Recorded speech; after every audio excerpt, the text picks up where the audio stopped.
Ja, ab 1980 folgten dann diverse Eigenproduktionen von Bands wie Vomit Visions, Razors, ORL, Kotzbrocken, Chaos Z, Betrug und so weiter, die größtenteils nicht so fett produziert waren wie beispielsweise Sachen von aggressiver Rockproduktionen wie Slime oder Kanalterror, was sicherlich auch in der Produktionsweise des Studios am Dom und dessen Toningenieur lag. Viele Bands waren unzufrieden mit ihrer fertigen Platte und haben dies dann auch mehr oder weniger lautstark in damaligen Fanzines verkündet.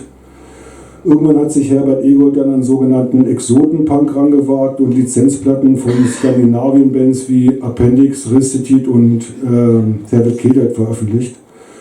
Zur selben Zeit gab es aber auch schon Bestrebungen seitens des Labels, neben den bösen Onkels auch Bands wie Bodychecks, Kahlkopf und vor allem englische RAC-Sachen wie Screwdriver und Brutal Attack unter Vertrag zu nehmen. Und dann hat es auch nicht mehr lange gedauert, bis Rockorama den Ruf eines Rechtsrock-Labels hatte. Egold hat 1986 seinen Plattenladen nach anhaltenden Protesten dicht gemacht und seinen Betrieb dann etwas anonymisierter weitergeführt, begleitet von Razzien und Hausdurchsuchungen Mitte der 90er Jahre. Egold ist dann 2005 an einem Herzinfarkt verstorben. Das Label gibt es aber noch immer. Die bringen zum größten Teil noch Re-Releases von ihren RAC-Veröffentlichungen raus und sind eindeutig in der politisch rechten Ecke zu verorten. Ja, wie der Untertitel meines Buches Als die Deutschen kamen schon zu verstehen geben soll, habe ich mich hauptsächlich auf die Punk-Frühphase des Labels konzentriert und alle damaligen Labelbands plus zig Zeitzeugen befragen können.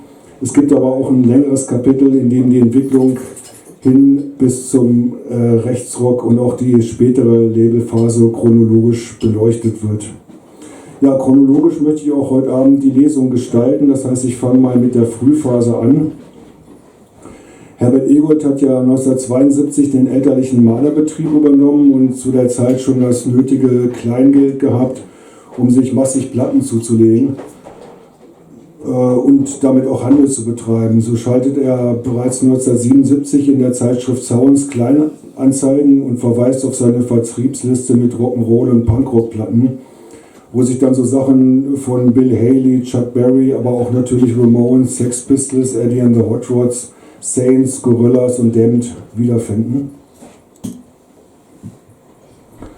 Und da hat er einen kleinen Plattenladen in der Kölner Weidengasse aufgemacht, wo es dann hauptsächlich die damals eher schwer erhältlichen 7 Inches aus England und den USA angeboten wurden. Da befindet sich jetzt übrigens ein Dönerladen drin, war da mal letzten Monat nach meiner Lesung in Köln und echt erstaunt, wie klein der Laden gewesen sein muss. Ja, 1979 gründet Egold selbst ein Label namens Big H, auf dem er 12 Sampler mit alten, obskuren und teilweise raren US-Rock'n'Roll-Bands aus den 50er und 60er Jahren rausbringt. Ja, und so sahen die Sampler aus. Einheitscover-Look, nur die damalige Coverfarbe hat gewechselt und da hat er einfach Lieder von damals in Deutschland schwer erhältlichen US-Pressungen gebootleggt. Stand auch keine Labeladresse auf den Platten, ja, und solche Musik gab es dann drauf zu hören.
Ja, Ronnie Allen mit dem Stück Juvenile Delinquent. Man merkt auch irgendwie an der Songauswahl der Sampler, dass Egold sehr von Jugendrebellion damals fasziniert war.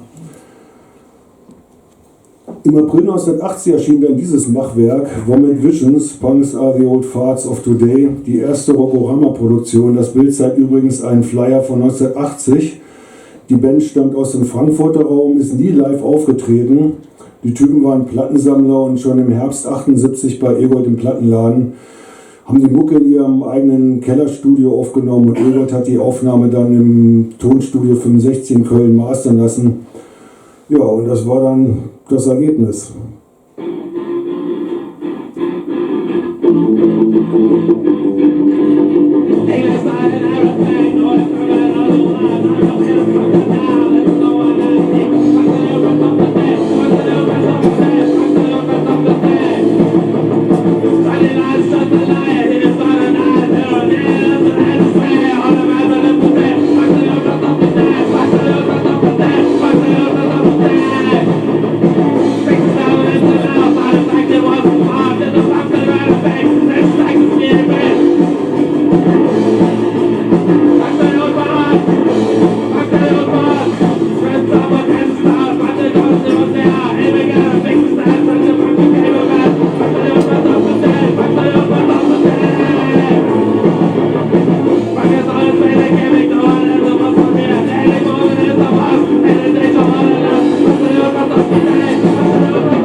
Ja, Lo-Fi-Krach vom Feinsten und Schlagzeuger Dieter Christ erinnert sich, Zitat, Egold hat unser Tape nicht einmal gehört. Er hat uns gesagt, dass die Aufnahmen gemastert werden müssen. Wir hatten nur eine ungefähre Vorstellung davon, was das bedeutet, und den Termin im Tonstudio gebucht. Mitte Januar sind 3 von uns dann nach Köln gefahren. Als erstes haben wir den Toningenieur vor der technisch schlechten Qualität der Aufnahmen gewarnt. Er war ganz jovial und freundlich und hat auch gemeint, heutzutage können auch Amateure beachtliche Produktionen machen. Und dann hat er das Band eingelegt. Bei dem Ausgangsmaterial war durch das Mastering keine großartige Verbesserung möglich. Der Gesang wurde etwas lauter, was unseren Sänger gefreut hat. Aber als wir weg waren, hat der Studiomensch sofort Egold angerufen und gemeint, so einen Mist könne man auf keinen Fall veröffentlichen. Trotzdem hat Egold die EP ohne jeden Einwand herausgebracht. Auf Musik, Image oder Konzept hat er null Einfluss. Das Einzige, was von ihm stammt, ist die dämliche Bezeichnung für unser sogenanntes Aufnahmestudio. Ja, die nächste Band waren dann die Razors aus Hamburg, die von Egold auf dem Geräusche für die 80er Festival in der Markthalle angesprochen wurden und 1980 im Kölner Tonstudio 65 Lieder für eine Single und eine LP eingespielt haben. Wir waren natürlich beeindruckt, erinnert sich Schlagzeuger Sven. Tolles Studio mit einem Mercedes abgeholt worden, das war wie im Rausch. Vom Egold haben wir für die Produktion 1000 Mark bekommen, die wir dann am selben Abend zusammen mit den Kölner Punks im Blue Shell versoffen haben. Da wurde von innen abgeschlossen und dann hoch die Tassen. Ja, und wer kennt das nicht? Die Razors mit Lowdown Kids. Come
in den Vertriebslisten wurden mit der Zeit auch immer dicker. Hier mal ein Beispiel. Vertriebsliste Juli 81 mit der neuesten Errungenschaft, eine Band aus Leverkusen namens Oberste Heeresleitung, 2 EPs und eine EP in einem Abwasch aufgenommen, und zu dieser Produktion lassen wir mal den damaligen ORL-Gitarristen Norbert Weretz alias Stiebel Eltron zu Wort kommen. Der Studiotermin war für Frühjahr 1981 angesetzt. Wir wollten schon immer eine LP und eine EP machen. Das Studio aber war ein Albtraum und der Besitzer komplett irre. Er schielte, hatte einen Zauberer-Oberlippenbart und die Frisur von seiner Mutter. Er war Magier und Kleinkunstdarsteller und trat in einer Vorabendsendung im WDR auf, zusammen mit Jürgen von der Lippe und einem Roboter. Seine Zaubertricks waren schon grenzwertig peinlich. Das Studio lag außerhalb von Köln. Ich wusste damals gar nicht, wo genau es hingeht. Man hat mich dorthin gefahren. Das war in so einem End-60er Jahre Bungalow-Betonbau mit einem Swimmingpool im Keller und einem Studio darüber. Der Pool war versifft, die Bude heruntergekommen. Im Studio war zwar eine Trennscheibe und es war etwas auf Akustik ausgelegt, das war es dann aber auch schon. In meinem heutigen Handy ist vergleichsweise mehr Studio eingebaut. Dort stand lediglich ein 4-Spur Revox und ein Mini-Mixer, sowas hatte ich später selbst im Proberaum stehen. Und der Typ war noch blöd dazu. Wir spielten alles live ein, ohne Overdubs. Und dann sagte er, oh Entschuldigung, alles nochmal. Ich habe vergessen, die Aufnahmetaste zu drücken. Also spielten wir es nochmal ein. Und er, oh, jetzt habe ich schon wieder was vergessen. Dann hat er noch irgendwas anderes vergessen und auf der Aufnahme brummte und zischte es tierisch. Wir haben manche Lieder über 50 Mal einspielen müssen und gearbeitet bis in die Nacht, weil irgendwas immer daneben ging. Verspielt haben wir uns natürlich auch, sodass es richtig peinlich wurde. Den Text von Kebab-Träume haben wir damals übrigens aus dem Original falsch herausgehört. Das Wort Türk-Kultur kannten wir nicht, also wurde daraus Türkentür. Sinnloser geht es gar nicht. Ich habe den türkischen Einsänger am Anfang gemacht, das war lustig gemeint. Heute würde ich sowas aber nicht mehr bringen. Herbert war meiner Erinnerung nach kaum dabei und hat nicht viel gesagt. Nur so, hey Jungs, seid ihr alle dabei? Er hatte ja von Tuten und Blasen keine Ahnung. Von ihm wurde nichts abgemischt, auch nicht die Live-EP. Die erlangte ihren Charme nicht durch ihren Sound, sondern durch das krude Foto mit dem roten Hintergrund und die limitierte Auflage. Die Fotos von der LP und Live-EP stammen aus einem Bildband von Dr. Saubermanns Vater, einem Chemieprofessor, der zu Hause auch mal ein Buch mehr stehen hatte. Ja, und hier sind ORL mit Leverkusen von ihrer ersten LP Heimatfront.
Nach den ersten Auftritten hat man uns erzählt, dass der Staatsschutz wegen unseres Bandnamens an uns interessiert wäre, berichtet Gitarrist Stiebel Eltron weiter. Die konnten mit Punk ja damals nicht viel anfangen und dachten wohl, wir seien richtig harte Typen, die Bomben legen und die Regierung stürzen wollen. Die wussten ja nicht, dass wir eine Schülerband von 16-jährigen Schnöseln waren, die sich zufälligerweise so einen Namen gegeben haben. Nach Beendigung der Aufnahme trafen wir uns mit Herbert im Plattenladen. Der hat das Artwork ruckzuck zusammenbauen und die Schrift setzen lassen. Es gab keine separate Druckerei. Alles wurde in einem belgischen Presswerk gemacht, weil es dort preiswerter war. Herbert fragte uns, wie wir uns auf der Platte nennen wollen. Da zauberten Dirk und unser Bassist auf einmal jede Menge Spitznamen für sich aus dem Hut. Beim Dirk hat mich das gar nicht gewundert. Der hat sich in der Schule immer schon selbst Spitznamen gegeben. Eigentlich sucht man die ja sich selten selber aus. In der Schule nannte er sich Danner, nach so einem Fußballer. Dann kam das mit Punk, dann sollten ihn alle Sid nennen. Ich hatte gedacht, dass er sich auf der Platte auch Sid nennt. Doch dann kam er plötzlich mit deutscher Widerstand. Ich habe nur gedacht, Widerstand gegen was? Dein Papa ist Jäger, dir geht's gut, du bekommst Kohle von dem. Und unser Bassist nannte sich Dr. Saubermann, was ich aber auch schon wieder lustig fand. Das passte irgendwie zur Stadtvilla des Papas beim Bayerwerk. Der Loisi hatte wenig sozial mit der Band zu tun. Den haben wir reingeholt, weil das einfach ein wilder Schlagzeuger war. Der kam aus einer ganz anderen Ecke, wohnte in der unrühmlichsten Straße von Leverkusen. Da bekommst du heutzutage noch keinen Job. Das war ein geborener Punk. Papa höchstwahrscheinlich Marokkaner, die Mutter hat jedem Kind einen anderen Vater verschafft. Loisi war hart drauf und ging dann irgendwann durch die Decke. Der hieß immer Loisi, das kam von Klaus. Ich hatte noch keinen Spitznamen, wollte aber keinenfalls als Norbert Weritz auf diese Platte drauf. Dirk schlug vor, ich soll mich doch General irgendwas nennen. Von mir selbst kam nur so ein Schrott wie Black Death oder Death Black. Egold machte Druck und sagte, ich muss das Presswerk gleich anrufen, die warten drauf, dass sie loslegen können. Ich bin dann aufs Klo und unter dem alten Waschbecken hing ein riesiges Heißwassergerät mit einem Schild dran und da guckte mich Stiebel Eltron an. Ich kam vom Klo und mit meinem Namen wieder. Und alle guckten mich fassungslos an. Hä? Wieso das denn? Und Herbert hat mich dann noch zweimal gefragt, ob das wirklich mein Ernst sei. Die nächste Produktion, Kotzbroten, jedem das sein. Uiuiui, ja. Für viele war das schon damals der Zenit weit überschritten. RAF verbünde dich mit dem rechten Kern, dann geht in Deutschland auf der Terrorstern. Oder das hier.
Im Studio spendiert Egold einige Kästen Bier.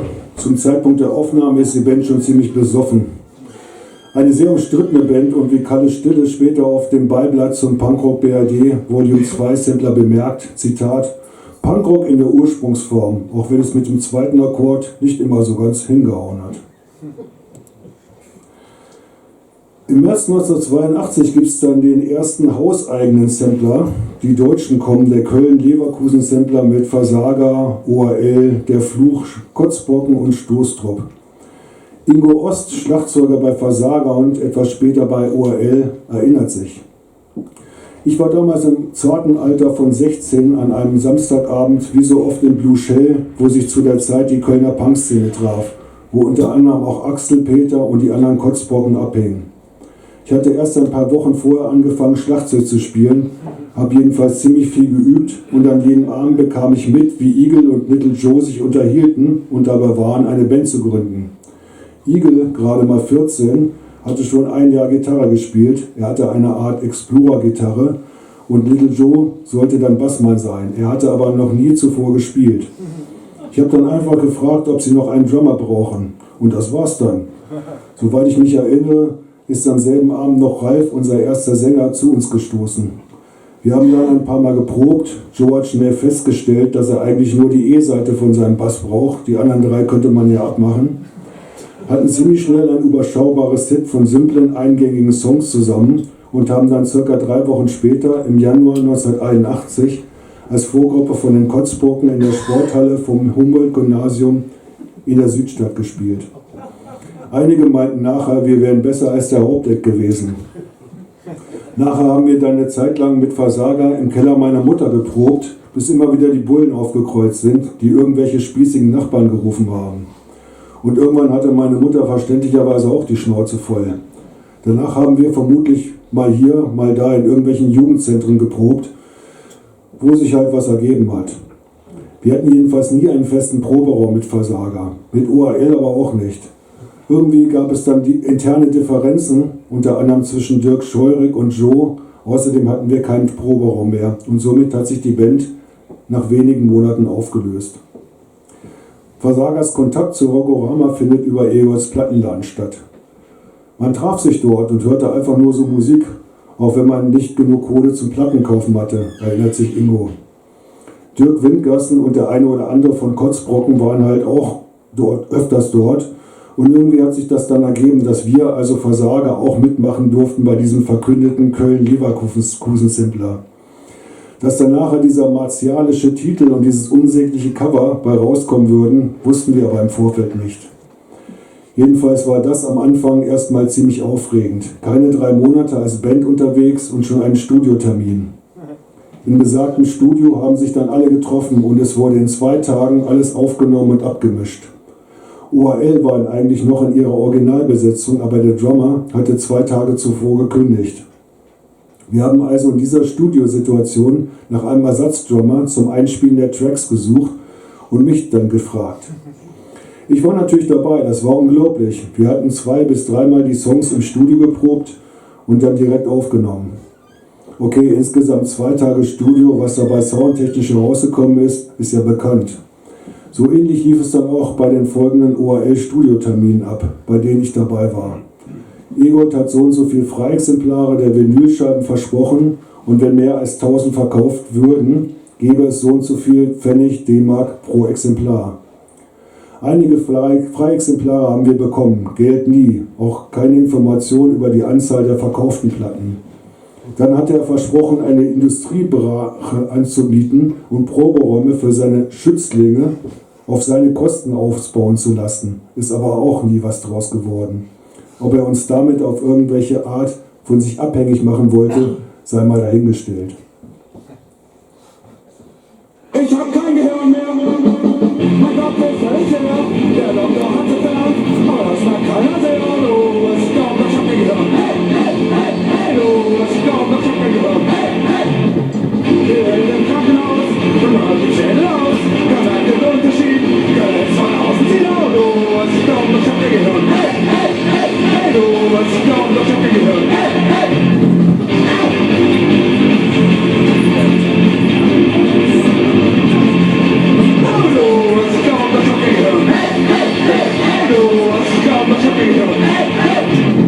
Ich war im Krankenhaus, aber nicht schnell aus.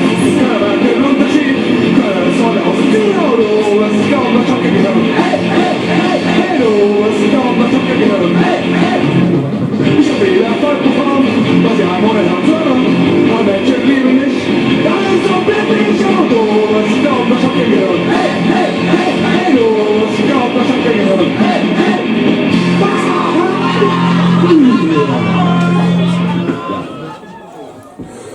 Versagersänger Dirk war ein ehemaliger Kunde von mir, erinnert sich Jochen vom Normalplattenladen. Er hatte, damals 18 Jahre jung, mit seiner Band ein paar Demos aufgenommen und Egolt fragte ihn, ob er nicht einen Track auf seinem nächsten Sampler veröffentlichen wolle. Jung und blauäugig sagte er begeistert zu. Diese Zusage wurde schnell zu Entsetzen, als er den Sampler mit dem Sturmtruppler in den Händen hielt. Kurz darauf löste sich die Band wieder auf. Blöd gelaufen. Markus von der Kölner Band Torpedo, die 1982 eine LP namens Schöne neue Welt veröffentlicht, erinnert sich an folgende Begebenheit. Wir waren gerade bei Matthias Becker, Originalton West, am Aufnehmen, eigentlich ein Elektroniklabel mit eigenem Studio unter einem Musikladen namens Hört Hört, sehr kultig bis heute, als mit Joe, Bassist von Versager, Portugiese und 2 Meter groß, Spitzname der Patron, über den Weg lief. Wir waren Nachbarn in Ehrenfeld und mir erzählte, sie würden auf einem Rokorama-Sampler ein paar Stücke veröffentlichen. Prima, grundsätzlich. Wir waren ebenfalls von Egold angesprochen worden, etwa ein Jahr zuvor, hatten aber abgelehnt. Unser Gitarrist Hajduk wusste zu dem Zeitpunkt schon, dass sie ein Nazischuppen waren und Egold ein echt schmieriger, miese Verträge aushandelnder Sack. Was uns nicht davon abhielt, weiter bei Rokorama Platten zu kaufen und mit ORL auf Benelux-Tour zu gehen. Im Mai, Juni 82 dann der Fluch, der teutonisch-heidnische Cramps-Verschnitt von Deutscher W. und seinen Mann.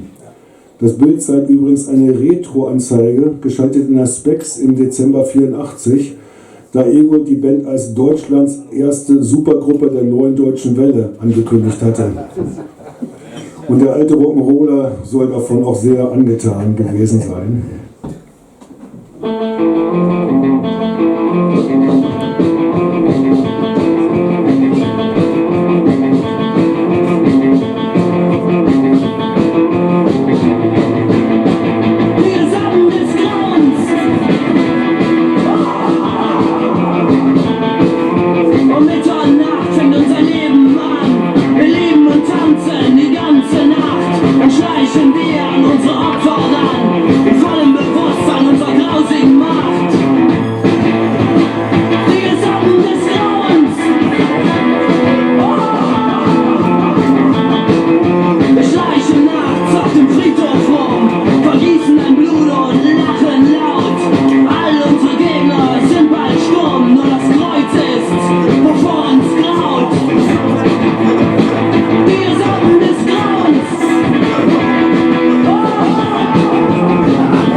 Und zeitgleich mit der Fluch erscheint die EP von Stress aus Schleswig, eher noch gemäßigter Punk statt Ultra-Hardcore.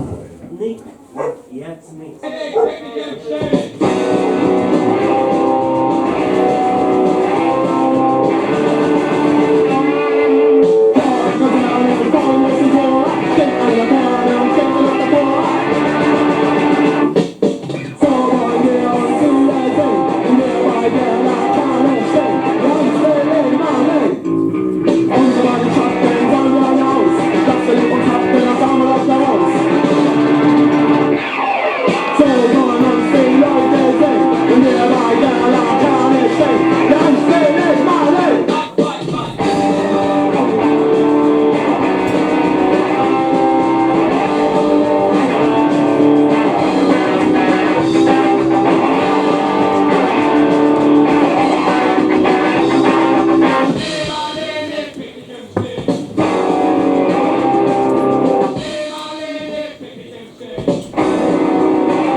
Der Kontakt zu Rokorama kommt laut Sänger Thorsten durch die Begeisterung für eine andere Band aus dem Norden zustande.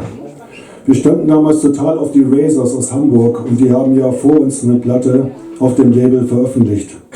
Das war Grund genug, mich bei Herbert Egold zu melden und ihm von Stress ein Demo-Tape zuzusenden. Unsere damalige Aufnahme im Tonstudio Schleswig war bescheiden, aber billig. Der Toningenieur war meines Erachtens ein Alt-Hippie, der Punkrock gar nicht verstand, was sich in der Qualität der Aufnahme entsprechend niederschlug. Aber auch die Abmischung, die mit den Originalbändern durch Herbert Egold in Köln vorgenommen wurde, machte den eigentlich rauen, coolen Sound nicht besser. Im Gegenteil, wir waren glücklich über unser erstes Album, aber nie zufrieden mit dem, was aus dem Material gemacht worden war. Ich glaube, wir hatten Covervorschläge gemacht, die Herbert Egold wohl nicht gefielen und die er ohne Rücksprache verwarf. Er entwarf dann von sich aus das spätere Cover und hat uns damit überrascht. Das heißt, bei Veröffentlichung vor vollendete Tatsachen gestellt. Kann sein, dass wir eine Textbeilage wollten oder geplant hatten, aber es ist nie dazu gekommen. Es gab stattdessen eine Beilage, bebildert mit den Covern der jüngsten Rokorama-Alben. Als wir die sahen, bekamen wir eine Vollkrise. Im August 1982 erscheint dann die zweite LP von ORL namens 1000 Kreuze. Erstmals wird im Studio am Dom aufgenommen unter Leitung dieses Herrn. Hans-Jürgen Fickel, rechts daneben übrigens Herbert Egold. Ja, Herr Fickel eher spezialisiert auf Pop-Titel, Blasmusikproduktionen und andine Musik, der über seine Arbeit mit den Punkbands unter anderem Folgendes zu berichten hat. Der Sound war relativ einfach einzustellen. Man musste nur den Gesang über die anderen lauten Sachen drüberlegen. Und das war eigentlich die große Schwierigkeit. Aber das haben wir immer ganz gut hinbekommen. Der Gesang wurde teilweise overdubbed aufgenommen. Damit die Stimme verständlicher klingt, wurden die Gitarren beim Abmischen an den Gesangsstellen leiser gedreht.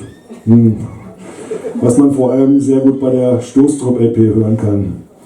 ORL schien recht zufrieden mit ihrer 1000 Kreuze Produktion und das war das Ergebnis.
Die nächste Produktion, Chaos Z, die Ohne Gnade LP.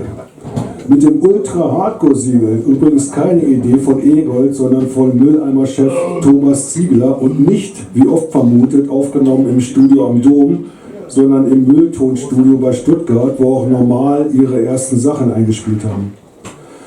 Thomas von Mülleimer hatte ja zuvor die Chaos Z EP rausgebracht, hatte aber keine Kohle mehr für eine LP und hat dann bei Rokorama die Platte untergebracht. Ja, und wenn man dann mal vergleichsweise die Chaos Z-Lieder vom Underground Hits 1 Sampler vergleicht, die ja etwas später in Berlin im Music Lab Studio unter der Regie von Harris Jones aufgenommen wurden, dann ist das schon ein mega Unterschied.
Im Mai 82 macht sich eine Allgäuer Band namens Betrug auf den Weg nach Köln, um diese LP einzuspielen. Lieber schwierig als schwierig ist das Motto, und Sänger und Bassist Joe O'Mella erinnert sich. Demo-Tapes haben wir einige aufgenommen. Rokorama war ja eins der wenigen Labels, das damals Punkplatten herausgebracht hat.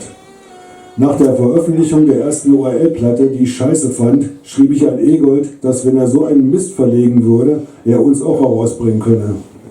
Ein paar Wochen danach kam die Einladung nach Köln. Dort wurden wir von Egold in seinem goldenen Mercedes abgeholt. Auf der Fahrt zum Studio am Dom ließ er mich die neueste Aufnahme von ORL hören, Gott und die Welt. Da bekam ich schon die erste Ahnung, dass das nichts mit dem linken Punk zu tun hatte, den wir machten. Der Mixer hieß Jürgen, war aber kein Hippie. Soweit ich weiß, hat er sonst Volksmusik aufgenommen. Egold war immer da. Er bestimmte letztlich, wie alles ablief. Als die Aufnahmen so scheiße losgingen, wollte er erst nur eine Single machen. Der Sänger von ORL kam auch noch vorbei, sehr unsympathisch. Wir hatten 2 Tage für Aufnahme und Mischen der LP. Die Aufnahme war eine Katastrophe. Wir spielten die Songs live ein, mein Bass war bei der Anfahrt auf der Hutablage von Pitts Kadett B von der Sonne komplett verzogen, weil das Ding sich in unserem feuchten Proberaum mit Wasser vollgesogen hatte. Ich spielte mit einem Fretless Bass mit geschliffenen Saiten. Der Gurt hielt nicht richtig und ich musste den Bass während des Spiels mit dem kleinen Finger festhalten und dazu noch singen. Wir waren die Studiosituation nicht gewohnt und dementsprechend grottenschlecht war das Aufnahmespiel. Am nächsten Tag wurde abgemischt, wir mal schlecht und das war's. Die 2 Tage hat uns Egold in einer Pension untergebracht, die war okay. Mit ihm geredet haben wir nicht viel. Ich kann mich an nichts Großartiges erinnern. In seinem Plattenladen waren wir nicht. Am Vorabend der Aufnahme jedoch im Blue Shell, wo auch viele eher rechte Rockabillys anwesend waren. Den zweiten Abend verbrachten wir im Stollwerk. Dass Egold ein Windhund war, haben wir ziemlich bald erkannt. Die Bezahlung waren 10% der ersten Pressung, also 200 Platten. Dass da nichts mehr nachkommen würde, war uns von Anfang an klar. Und hier ist ein Betrug mit Aussteigen.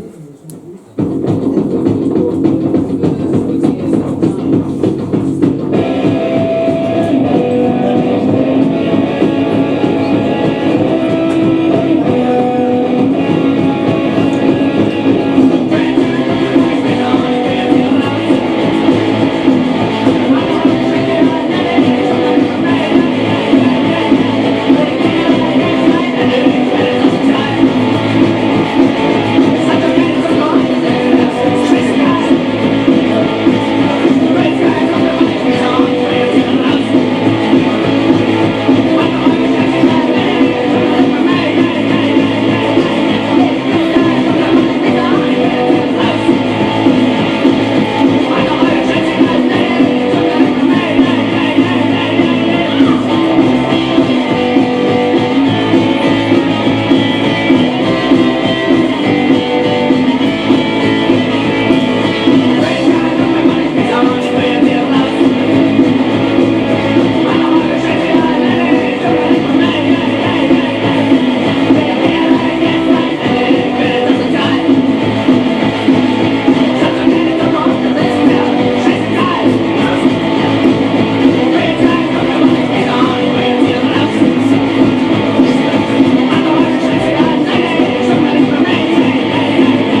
Über 3,5 Monate nach Betrug entert die erste bildliche Skinhead-Band des Rokorama-Labels im September 1982 das Studio am Dom, die Alliierten aus Wuppertal. Egold war immer stundenweise mit dabei und hat am Gesang rumgemeckert, erinnert sich Schlagzeuger Christoph. In der Mittagspause ist er mit uns in eine Kneipe gegangen und hat uns Frikadellen spendiert. Der Deutsche W. war dann auch mal da und saß mit dem Egold rum. Während wir aufnahmen, haben die irgendwas besprochen. Vieles wurde von denen kritisch bewertet und es lief darauf hin, dass beide vom Gesang nicht begeistert waren. Irgendwann kam dann die Idee auf, man könne ein Joint Venture machen. Der ORL-Sänger könne doch bei uns singen. Wir wollten das aber nicht. Das war ein Typ, mit dem wir nichts zu tun hatten. Übrigens an der Gitarre das herausragende Talent Kaspar Brötzmann, das hört man schon.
Ja, und dann ging es Schlag auf Schlag weiter mit ORL, 2 Produktionen, die Oktoberrevolution, Mini-LP, kurz nach Erscheinen bereits vergriffen und im Juni 84 mit einem Cover nachgepresst und dann mit neuem Schlagzeuger Ingo die verbrannte Erde-LP und eine Split 7-Inch mit den Skeptics aus Birmingham.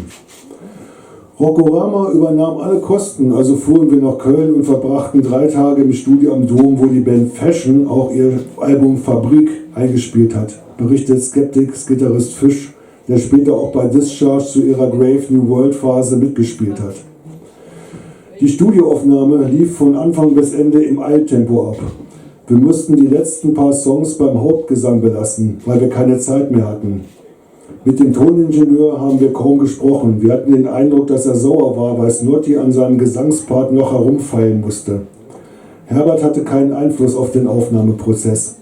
Wir hatten einen Typen namens Shep dabei, der bei Neon Records arbeitete und dem Toningenieur bei der Produktion half. Soweit ich mich erinnere, hat Herbert während unseres Aufenthaltes nur einmal kurz im Studio vorbeigeschaut. Eine tiefergehende Unterhaltung mit ihm hat nie stattgefunden. Alles drehte sich nur um das Album und wann es wieder was zu essen beim Gyros-Imbiss gibt. Wir waren bereits auf dem Rückweg nach England, als das Album abgemischt wurde. Als wir das Studio verließen, klang die Produktion noch sehr kraftvoll, nach dem Mix jedoch absolut mies. Wir waren total angefressen. Und hier sind Skeptics mit Got No Choice.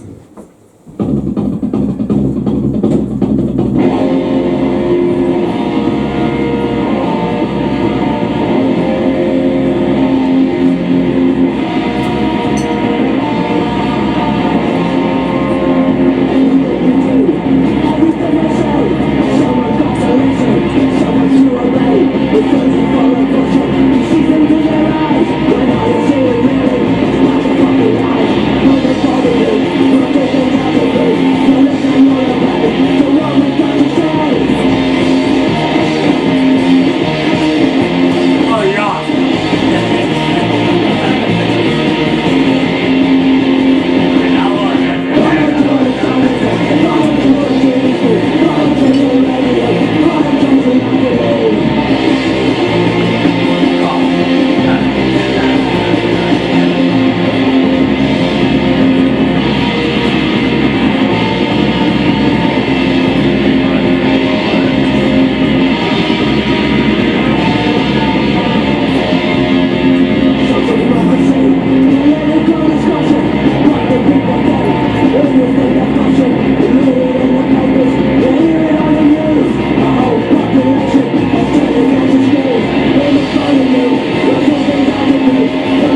Herr Fickel vom Studio am Dom gibt übrigens eine etwas andere Sichtweise der Aufnahme wieder. Zitat: Eine sehr gute Band war Skeptics aus Birmingham. Das war von allen Punkbands, die da gewesen sind, die beste Produktion. Von der Professionalität, vom Spielen, vom Gesang waren das eigentlich die Profis. Und ich hätte mit denen auch noch gerne eine weitere Produktion gemacht. Wir wollten in Kontakt bleiben, aber das hat sich dann zerschlagen. Ja, zeitgleich mit der Skeptics, der ORL Verbrannte Erde und der Kids Are United Split 7 Inch erscheint im April 83 dieses Machwerk. Die LP von Stoßtrupp aus Leverkusen. Auf dem Weg zum Studio am Dom haben wir uns schon die Kante gegeben, erinnert sich Sänger Aller. Zu dieser Zeit war ich mindestens 3-mal die Woche ziemlich abgefüllt, habe von Anfang an ein echtes Alkoholproblem gehabt. Unser Gitarrist Jojo und der Greff waren gemäßigter mit dem Alkohol. Beim Lolla hat man das eher an der Kraft gemerkt und ich habe völlig die Einsätze verpasst. Textpassagen wiederholt oder einfach eine ganze Zeile oder Strophe übersprungen, weil ich den Text vergessen hatte. Eingespielt wurde alles an einem Tag. Der Gesang wurde gleich mit aufgenommen. Wahrscheinlich ist deswegen auch die Stimme so untergegangen. Aber als die Platte rauskam, waren wir stolz wie Oscar. Das Cover war zwar scheiße, das hatten wir uns viel besser vorgestellt. Die Farben wirkten billig. Gepresst wurde in Belgien und auf dem Rückcover gab es einen Haufen Schreibfehler. Für das Artwork haben wir Fotos beim Egold abgegeben und der Greff hat als Frontcover-Motiv den Beast von Iron Maiden in Iro verpasst. Das Foto, wo wir auf der Treppe sitzen, ist neben dem TT Embargo entstanden. Da war so ein bereits geschlossenes Lux-Kino, wo nur Pornos und Kung-Fu-Filme gezeigt wurden. Das Posterfoto entstand auf einem Friedhof. Dafür sind wir extra nach Köln gefahren. Lolla meinte, das wäre genau die richtige Location dafür. Und jetzt ist Stoßtrupp mit Ferien in Afghanistan.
Ja, im selben Jahr, also 1983, gründet Egold ein Unterlabel namens First Floor, auf dem er 4 verschiedene englische Bands aus den Bereichen New Wave, Synthpop, Goth Rock und Dark Wave veröffentlicht.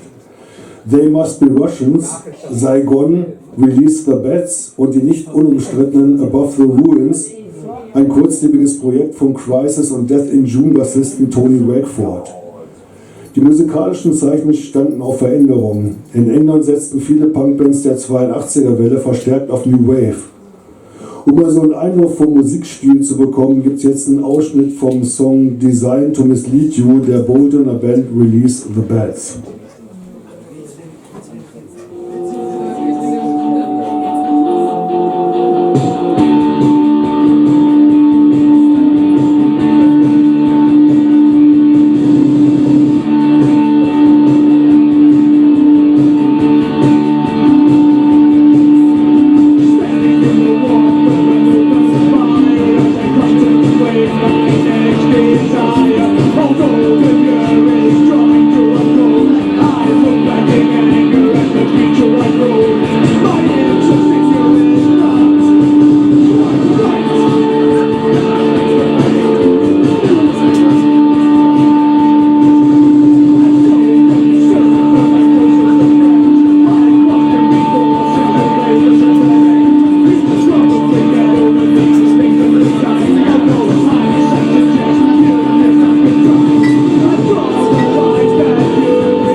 Aber Egon setzt weiterhin parallel auf Ultra Hardcore.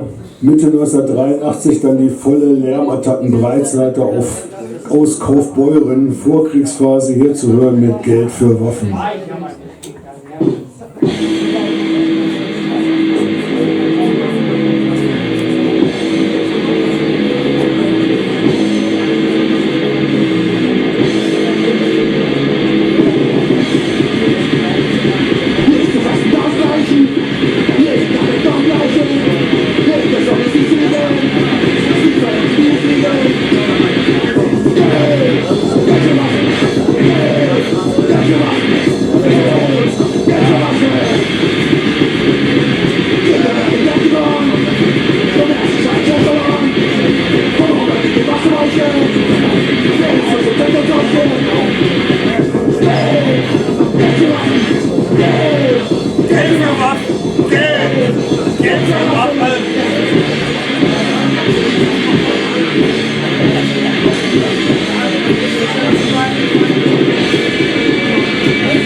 Wir sind mit 2 Autos nach Köln gefahren und haben unsere eigenen Instrumente mitgenommen, erinnert sich Vorkriegsphase-Gitarrist Frank.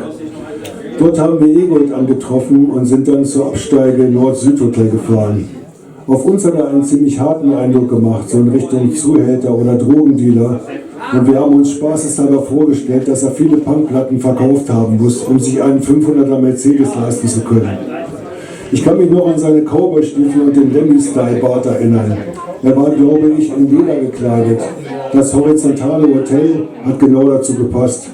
Mit seinem fetten Benz ist er dorthin vorausgefahren. Es war von Anfang an vereinbart, dass sowohl eine LP als auch eine Single erscheinen wird.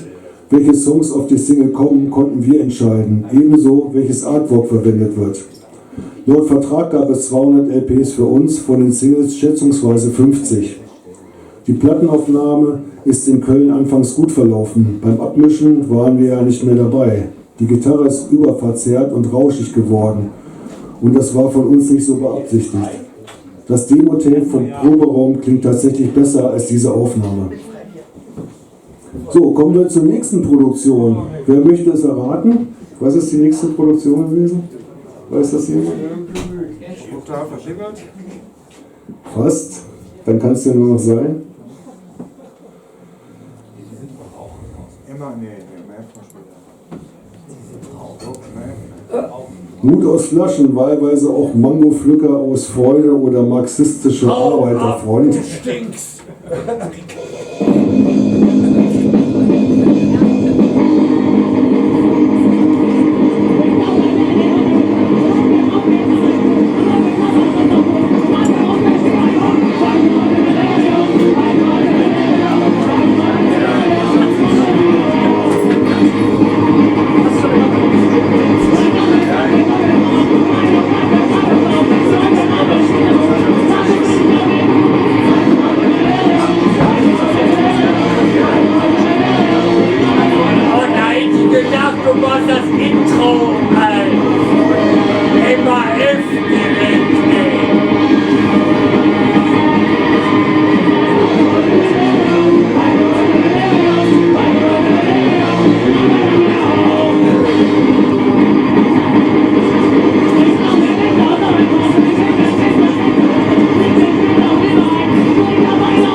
Toningenieur war Jürgen Fickel und der kam überhaupt nicht mit uns klar, berichtet Bassist Dirk. Dass wir mit 2 Kästen Bier ins Studio kamen, sorgte für den ersten Eklat. Wir einigten uns murrend auf einen Kasten. Und unser wildes Spiel auf den Instrumenten verärgerte ihn ebenso wie unser Sound. Wir waren überhaupt nicht angetan von seinen Vorstellungen und Mischkünsten, aber unsere Beschwerden darüber gab er mit, das liegt an euch, zurück. Wir beschwerten uns nach dem ersten Studiotag direkt bei Egold, der erwiderte seinen von uns in diesen 3 Tagen in Köln meist gehassten Spruch: Wenn es euch nicht passt, könnt ihr auch wieder heimfahren.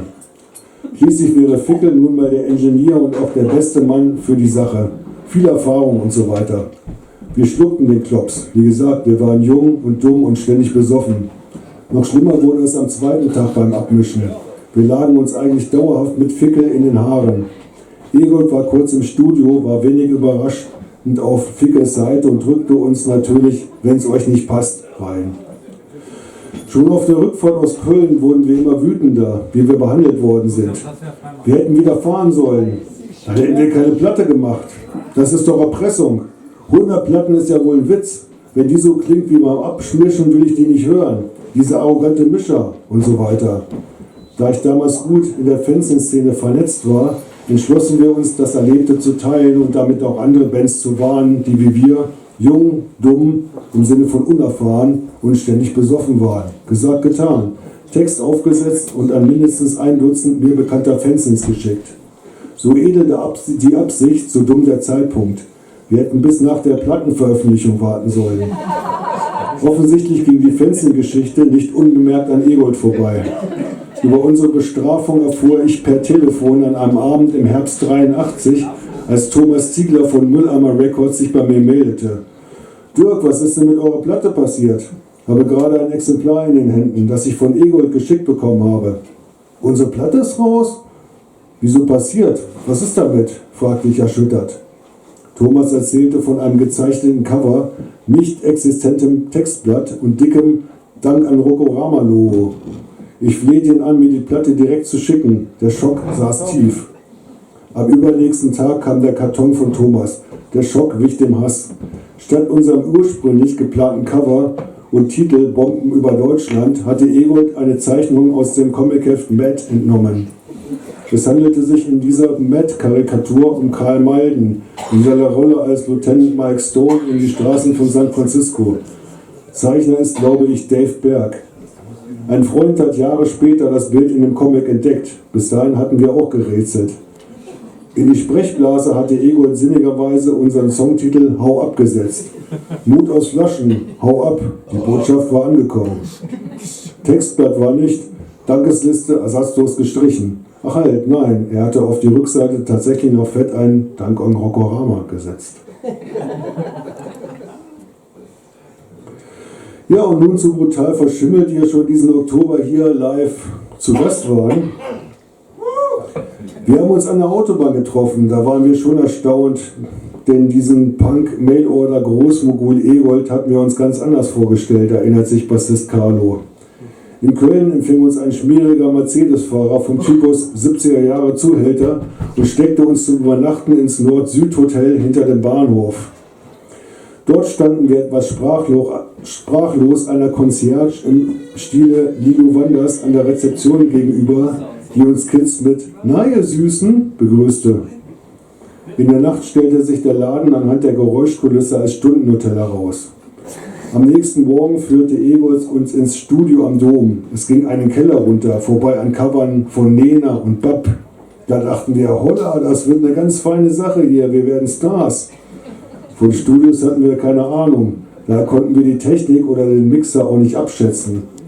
Wir haben sonst immer nur mit Tape-Deck im Proberaum live aufgenommen. Aber auf diese Art wurde auch im Studio alles an den beiden Tagen durchgepeitscht. Am ersten Tag haben wir alle 14 Tracks eingespielt.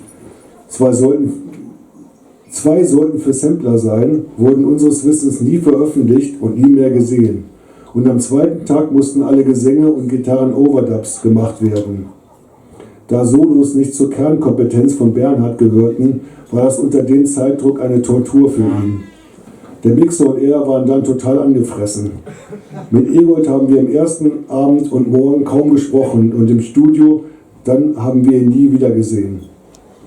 Während der Aufnahme kam aber der ORL-Sänger mal rein und wir fragten ihn direkt, ob er ein Nazi sei. Das kam natürlich keine verwertbare Antwort von ihm und es war ein total fruchtloses Gespräch.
Wir waren zuvor Kunden des Roborama Mail oder Versands bis zum Tag, als die brutal verschimmelte LP bei uns eintraf.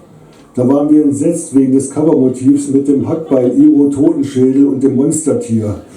Die 100 LPs, die wir als Entlohnung bekamen, wurden beschmiert, da das grottige Cover von Egolds uns nicht passte. Unsere dafür eingereichte, mühselig im Schnipsel-Layout gebastelte Collage, Antikriegsbilder von zerfetzten, verstümmelten Kriegsopfern, war ihm wohl zu politisch und ich habe sie auch nie wieder bekommen. Egold hat letztlich ohne irgendwelche Rücksprache gemacht, was er wollte. Ebenso wurde im Textblatt seiner Produktion alle Texte mit politisch liegendem Inhalt weggelassen. Wir waren total sauer über die selbstherrliche Aktion und unangekündigte Überraschung und haben unseren 100 Stück Naturalentlohnung sofort ein Beiblatt mit Stellungnahme und weggelassenen Texten beigefügt. Das Statement haben wir im Umfeld verbreitet.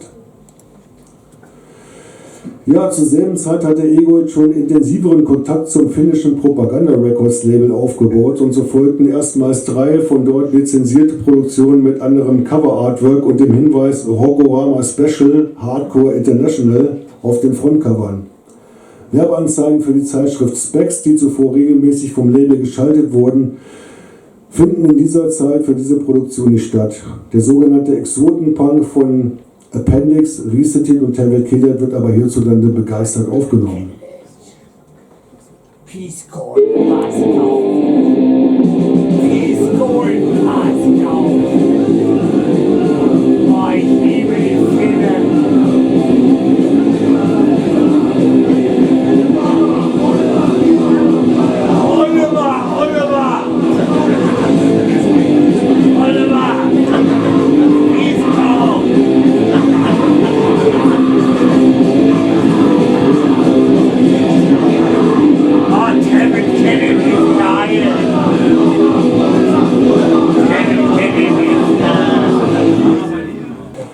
Auf der rechten Seite übrigens eine Werbeanzeige von Propaganda Records mit den Rockorama-Pressungen und in der Liste wird unten neben Screwdriver mit C auch noch eine Band namens Bohne Onkels aufgelistet.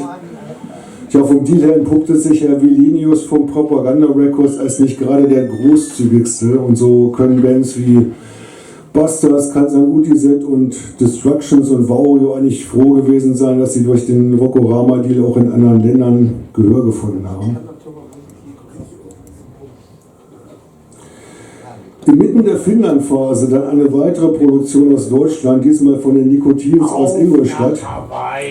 Übrigens die letzte Rockorama-Aufnahme im Studio am Dom, stattgefunden im September 83. Über die beiden nie erschienenen LPs Live im Stollwerk und Insane Live gibt es ja ebenfalls im Buch ein ausführliches Kapitel. Ja, Nikotins, der LP Aloha Ohe, da hören wir jetzt, das hat sich dann letztendlich so angehört.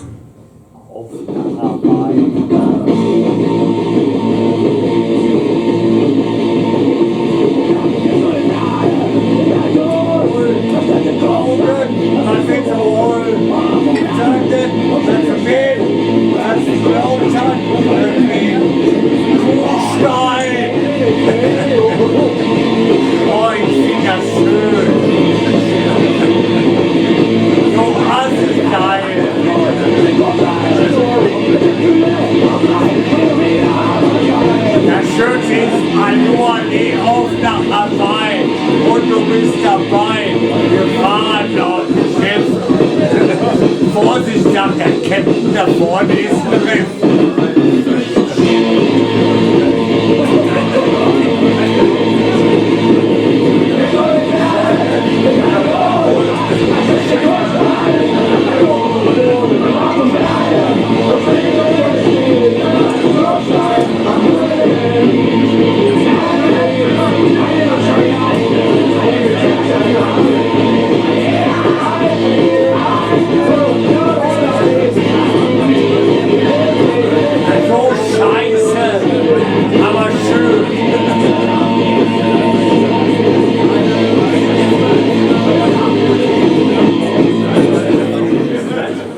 Im Bild rechts ist übrigens wieder Herr Fickel vom Studio am Dom zu sehen.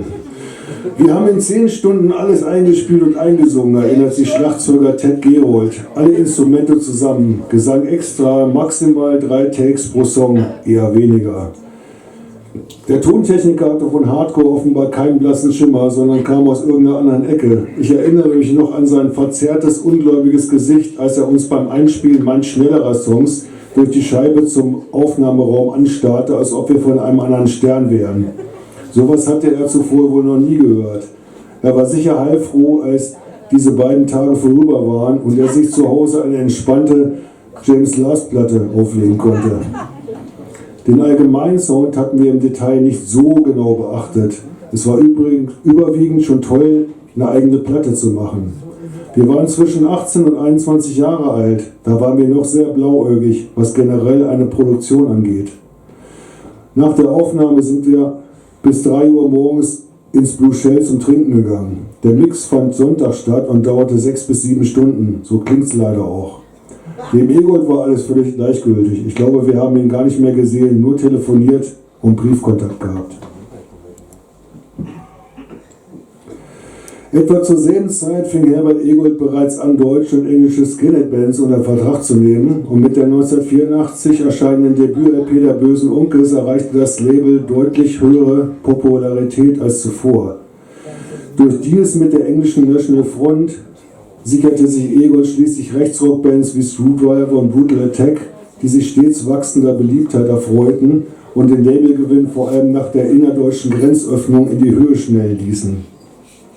Anfang der 1990er Jahre erreichten dann Gruppen wie Störkraft den Zenit ihrer Karriere und sorgten mit skandalträchtigen TV-Auftritten und Reportagen für ein größeres mediales Interesse. Der öffentliche Widerstand gegen Rokorama verstärkte sich und 1986 musste Egold seinen Plattenladen schließen und zog sich mit seinem Warenbestand auf ein anonymes und bewachtes Firmengelände in Köln-Braunsfeld zurück. Ja, das passt ja irgendwo, ne? Sorry, kann man eine Frage stellen? Oder? Danach, gerne. Aufgeschreckt durch den Druck von einer in New York City ansässigen Organisation namens Anti-Defamation League, die ein Verbot von Rokorama forderte, sah sich die damalige Bundesregierung um Bundesjustizminister Kinkel und Kanzler Kohl Mitte der 1990er Jahre zum Handeln verpflichtet und leitete Strafanzeigen, Tonträgerindizierungen und Hausdurchsuchungen ein.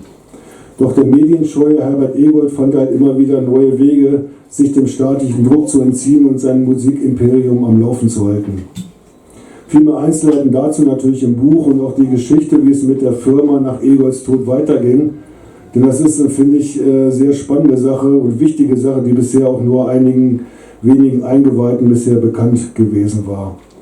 An dieser Stelle noch ein Statement von Aussteiger Thorsten Lemmer, der in den 90er Jahren mit Egold sehr viel geschäftlich zu tun hatte. Mitte der 90er stellte Herbert einen Geschäftsführer namens Wolfgang M. ein, der anfangs bei ihm Ware verpackt und zuvor als Postbediensteter gearbeitet hatte. Ein Typ um die 50 mit Pornoschnauzer, der immer die großen Tore der Lagerhallen aufschloss und die Kundschaft und Ware begutachtete. Außer ihm waren dort noch 3 bis 4 Lagermitarbeiter tätig, die keinen besonders hellen Eindruck machten und woanders wohl eher keinen Job bekommen hätten. Wenn Herbert nicht persönlich bei uns vorbeikommen konnte, hat er auch mal einen seiner Mitarbeiter geschickt, der dann teilweise betrunken in unseren Bunker hereintaumelte, um CDs abzuholen. Das waren unsere Geschäftsräume in Langenfeld. Die Fenster hatten wir wegen möglicher Angriffe von Linken verbarrikadiert. Ab und zu tauchten noch Leute vom Verfassungsschutz in Herberts Lager auf, weil sie sonst keine Möglichkeit sahen, an ihn heranzukommen. Ende der 90er wirkte Herbert ein wenig desinteressiert und müde. Wenn man 20 Jahre dasselbe macht, wird man ja auch ein wenig blind. In der Politik würde man es Verdrossenheit nennen. Man hat ihn dann auch immer schlechter erreichen können. Ich hatte zwar als nahezu einziger aus der Szene seine Mobilfunknummer, aber auch auf diesem Wege wurde es schwieriger. Er hatte ein wenig den Überblick verloren und wusste am Ende gar nicht mehr, was alles im Lager stand. In dieser Phase fing der Geschäftsführer an, sich selbst zu bereichern.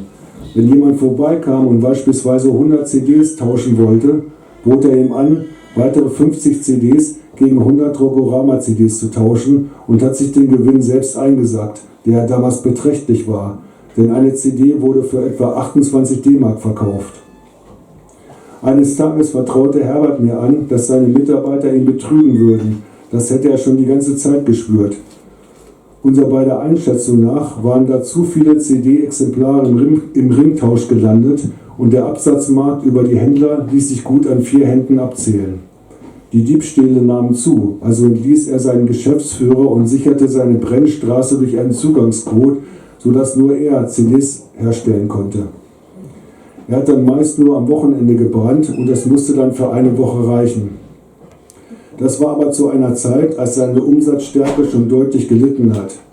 Mit Bands wie Lanza wurde das Ganze dann immer extremer. Sowas wollten weder er noch ich unter Vertrag oder ins Vertriebsprogramm nehmen. Herbert äußerte, er hätte keinen Bock mehr, seine Zeit mit unintelligenten, saufenden Leuten zu verbringen, die, wenn sie keine Musik machen würden, einfach nur asoziale Penner wären. Zudem meinte er, dass wenn man die gesamte Hintergründe von einzelnen prominenteren Personen aus der rechten Musikszene kennen würde, diese ihren Kultstatus verlieren. Er war der Sache überdrüssig und entwachsen. Viele Bands dachten, sie seien super Rockstars, nur weil wir mal eine CD mit ihnen produziert haben und die Nachfrage noch immer groß war. Durch die Zunahme der Kleinstlabels sind Egold und ich dann immer weiter ins Abseits geraten. Aus dem Kuchen, der ihm mal ganz gehört hat, wurde stückchenweise immer mehr herausgeschnitten. Sein Geschäftsführer hat dann in Köln-Beintal seinen eigenen Alternativ-CD-Vertrieb mit einem orangenen Mail-Order-Blatt betrieben. Der lief aber nicht so gut, also heuerte er bei mir an und ich stellte ihn ein, weil er gut Rechnungen schreiben konnte und nicht, wie der Rest, total auf den Kopf gefallen war. Das Foto stammt übrigens aus dem Jahr 2000. Lämmer weiter. In der Zeit der Zusammenarbeit mit Rokorama habe ich zu meinem eigenen heutigen Entsetzen geäußert, dass die 90er Jahre der Vorbote für eine rechtskonservative Partei sind, die sich Jahrzehnte später bilden und Erfolg haben wird. Weil diejenigen, die heutzutage die AfD politisch vertreten, auf einem Nährboden aufbauen, auf einer Zeit, in der Rechtsrockmusik für viele junge Männer und manche junge Frauen so populär war, dass dadurch deren Schwelle zum Schreckgespenst Rechtsradikalismus gesunken ist. Man hat mit 18 Jahren Störkraft oder Kraftschlag gehört, ist dann vielleicht aus der Szene ganz raus und plötzlich kommt da eine Partei und sagt, jetzt müssen wir mal die Grenzen dicht machen. Dann ist das Ganze nicht mehr so schlimm, weil man das schon damals aus einem Erlebnisbereich heraus kannte und aus reiner Provokation agiert hat, ohne sich für die Politik interessiert zu haben. Okay, soweit mein Vortrag. Ich bedanke mich erstmal fürs Zuhören. Oh, das war geil.